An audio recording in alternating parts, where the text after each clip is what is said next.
ಭೀಕರ ರಸ್ತೆ ಅಪಘಾತ. ಒಂದೇ ಕುಟುಂಬದ ಮೂವರು ಸಾವನ್ನಪ್ಪಿರುವಂತಹ ಘಟನೆ ನಡೆದಿದೆ. ಬಳ್ಳಾರಿ ಸಿರುಗುಪ್ಪ ರಾಜ್ಯ ಹೆದ್ದಾರಿಯಲ್ಲಿ ಈ ಒಂದು ಭೀಕರ ಅಪಘಾತ ಸಂಭವಿಸಿರೋದು. ಬಳ್ಳಾರಿ ಜಿಲ್ಲೆ ಸಿರುಗುಪ್ಪದ ದೇವಿನಗರ ಕ್ಯಾಂಪ್ ಬಳಿ ಈ ಒಂದು ಅವಘಡ ಸಂಭವಿಸಿದೆ.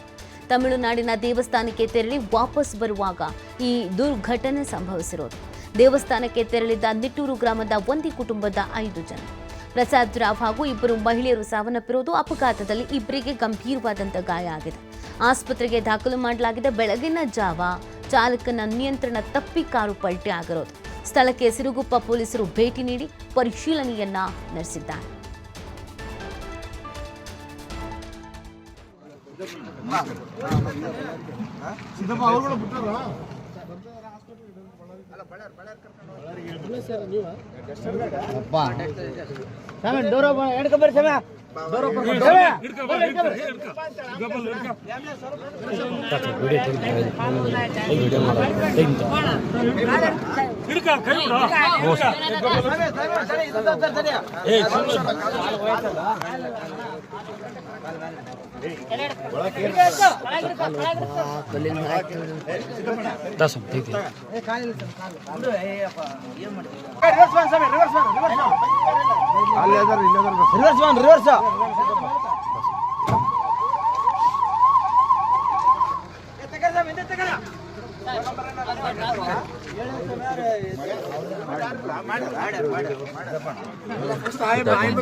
ನೋಡಿ, ಇದು ಒಂದೇ ಕುಟುಂಬದ 3 ಸಾವನ್ನಪ್ಪಿರುವಂತಹ ಘಟನೆ ಆಗಿದೆ. ರಾಜ್ಯ ಹೆದ್ದಾರಿಯಲ್ಲಿಯೇ ಈ ಒಂದು ಭೀಕರ ಅಪಘಾತ ಸಂಭವಿಸಿರುವಂಥದ್ದು. ಸಿರುಗುಪ್ಪದ ದೇವಿನಗರ ಕ್ಯಾಂಪ್ ಬಳಿ ಈ ಒಂದು ದುರ್ಘಟನೆ ಸಂಭವಿಸಿದೆ. ಒಂದೇ ಕುಟುಂಬದವರು ಅನ್ನೋದ್ರ ಬಗ್ಗೆ ಮಾಹಿತಿ ಸಿಗ್ತಾ ಇದೆ.